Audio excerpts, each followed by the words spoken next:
Okay, since I need to sync the carbs on my BMW here when I get it back together and get the coil and all that in there,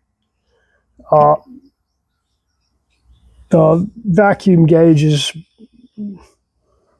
that I have, vacuum gauges suck for synchronizing anything. They'll get you kind of sort of in the ballpark, but they've never been really good. Needles bounce too much, and by the time you get them damped down to where the needles aren't bouncing, it's not really responsive enough. These old Mercury sticks here that I've had since mid-80s, 86, 87, somewhere in there, 85 maybe, something like that. They work great. Problem is, I let somebody use these and got them back, and there was no mercury left in them, so meaning they either laid them down and all the mercury ran out, or they sucked it through a motor. And anyway, the mercury was gone. So I hung them up on the wall there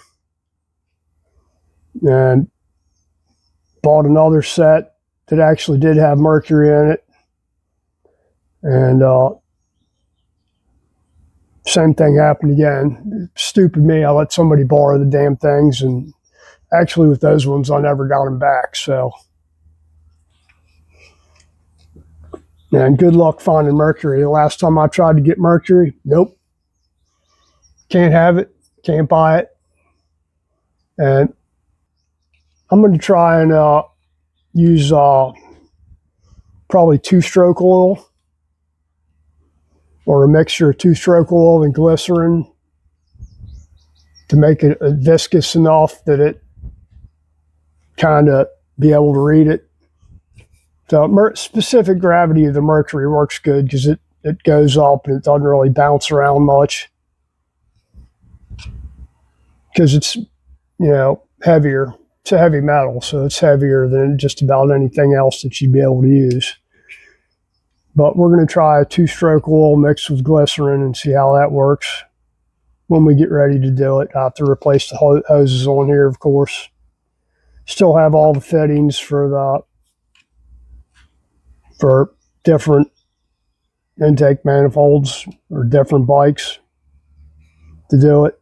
But these just hose plugs into the bottom of the carburetor on the BMW, and we'll see how they go. So, little cautionary tale here. What happened one time, it probably in mid to late 90s, something like that. It was actually with these carb sticks right here. I was teaching the guy how to use them and told him, don't rev the bike up too high, and whatever you do, if the mercury's going up, don't chop the throttle on it. You got to kind of roll off the throttle, because if you do, it puts too much vacuum through the manifold. Anytime you close the throttle, the vacuum goes up, especially if you close it quick and it's at higher RPM, and it'll suck the mercury right through the engine. So I don't remember what kind of bike it was, some kind of Japanese cruiser maybe, something like that. It had a straight pipe out the back here. And I just got done telling the guy, don't rev it up and chop the throttle. Don't do it. So somebody was standing behind the bike with shorts on and really revved the hell out of it and chopped the throttle. And when he did, it sucked mercury through there, spat it through the pipe, hot mercury right into this guy's leg. And, and it happened that quick. By the time I turned around, I saw it. I saw this guy dancing around on one leg, kind of holding his leg where the mercury shot through, hot mercury, and boop, right on his leg. So I'm like, man, you need to go to the emergency room. Of course, he thinks it's nothing. He's like, nah, it's fine. I said, no, you don't understand. You just shot hot mercury into your leg and burned the hell out of it. It's going to go straight to your liver, through your nervous system, to your brain, whatever. Eventually talked the guy into it, and that, it's not just that. I had to turn all the fans on in the building because you got hot mercury putting out mercury vapor into an enclosed building, or for the most part enclosed building. You don't need to be breathing that. Mercury being a heavy metal, it goes right into the ground, absorbs through your skin, mucous membranes, whatever. And I don't know if you guys ever heard the expression "mad as a hatter." Well, the reason they say that is people that used to make hats, for whatever reason, they used mercury in the manufacturing of hats. We're talking 1800s and earlier, or probably later than that. But they used mercury in making hats. And because these guys worked mercury all the time, they would actually go crazy, because it will affect your brain, and it's just not good stuff. It causes birth defects, all kinds of weird poison. It's like lead. It's like lead, like that. Lead, heavy metal, causes birth defects, causes mental problems, and it too goes to your liver, or chromium, or any of the rest of those heavy metals, tungsten, whatever. But so we're going to try it out with two-stroke oil and probably some glycerin. We'll try it with two-stroke oil first and see how it behaves as far as the fluctuations. And we'll do that. So what you're looking for, you see each one of these marks when you're synchronizing the carburetors, just say they're right here. You want both sides to be equal, pretty much even as you can get them. You'll never get them exactly perfect, but you want them close, as close as you can get them. And this scale here, if you could get them within, the way they recommend it, they want it within each tick mark. All throttles, each carburetor should be within that one tick mark there. And sometimes, you'll synchron carbs and you'll have one that's up here and one that's way down here. And that's why they need synchronization to equal them out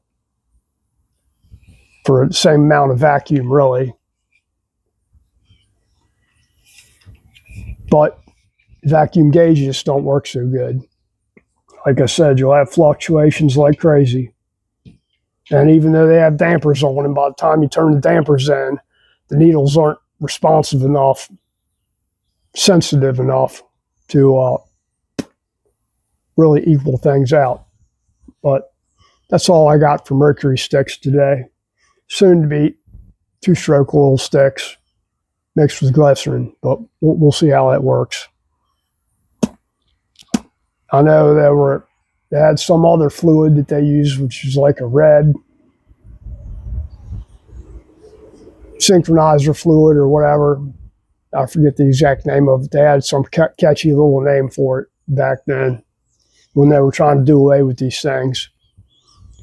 And it was the same problem. It wasn't the same as mercury as far as the responsiveness.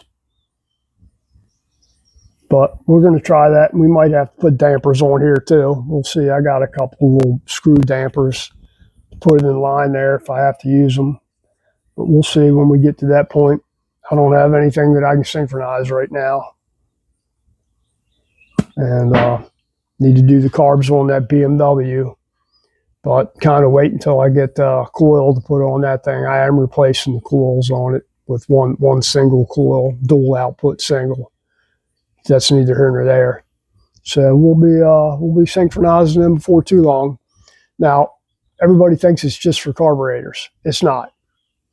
Even though you have it, just say inline 4, inline 3, whatever, fuel injected, twin, whatever, they still need to be synchronized, even on fuel injected bikes, between the throttle plates. So just imagine you have one like that and one like that. So vacuum equal. So they still have a purpose. They do have a thing, a DigiSync, I think, that it's a digital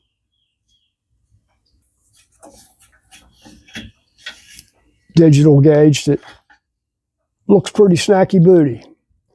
But I'd rather use that money for something else, for something that I only do once in a blue moon. Don't feel like spending a bunch of money on it. But that doesn't mean you shouldn't. But that's it. Happy Father's Day, everybody. The fathers out there. And if you still have a father and he's alive, go see him. Take him out for barbecue. Take him out for a beer. Whatever. Just spend some time with the geezer. He'd probably like it. Even if he doesn't say so. Surprise him. Call him up tonight or tomorrow and talk to him. See if he wants to go out for a drink. Go out for some grub. Take him out for breakfast to his favorite diner or whatever. Take him out for some chipped beef on toast. If he still eats that. Anyway, you guys take care. Have a great one. Thanks for watching.